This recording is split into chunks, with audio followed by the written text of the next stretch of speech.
Oscar Wilde, 1854 to 1900, and the importance of being earnest. Oscar Wilde was born and grew up in an upper middle class Victorian family in Dublin. Wilde's father, Sir William Wilde, and mother, Lady Jane, shaped his future more than anyone else.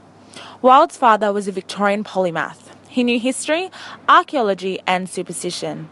He was a renowned surgeon who was a copious drinker and an uncontrollable fornicator. Wilde's mother was an eccentric who wore flamboyant dress and said things to shock. Like Wilde, she believed that facts should not give way to a good story. Wilde's mother held grand salons in her home. She allowed Wilde and his brother to attend. This is where Wilde learned to critique Victorian values. Wilde was educated in the classics at Trinity College, Dublin. Wilde won a scholarship to attend Magdalen College, Oxford, where he achieved a brilliant academic record. At Oxford University, Wilde was influenced by Walter Pater.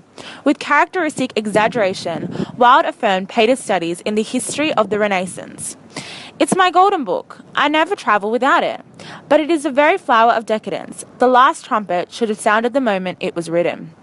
During his time at Oxford, Wilde developed a set of attitudes and postures, which allowed him to eventually become famous.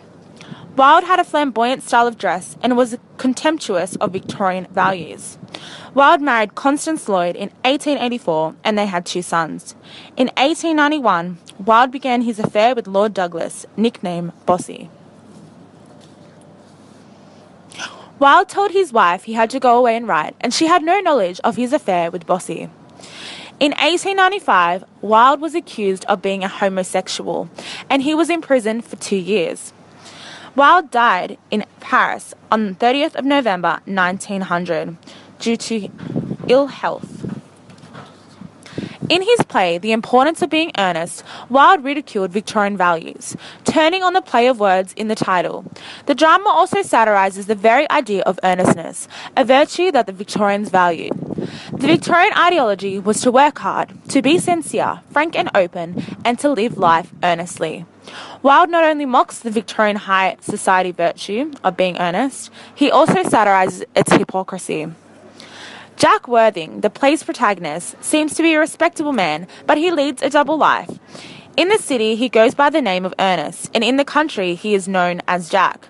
Jack is in love with his friend Algernon's cousin, Gwendoline Fairfax, and through his double life eventually demonstrates his conformity to the Victorian moral and social standards.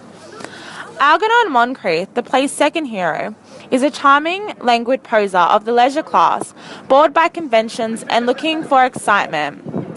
Algernon, unlike Jack, is not serious and is generally out for his own enjoyment. He uses the imaginary friend Bunbury to get out of social affairs.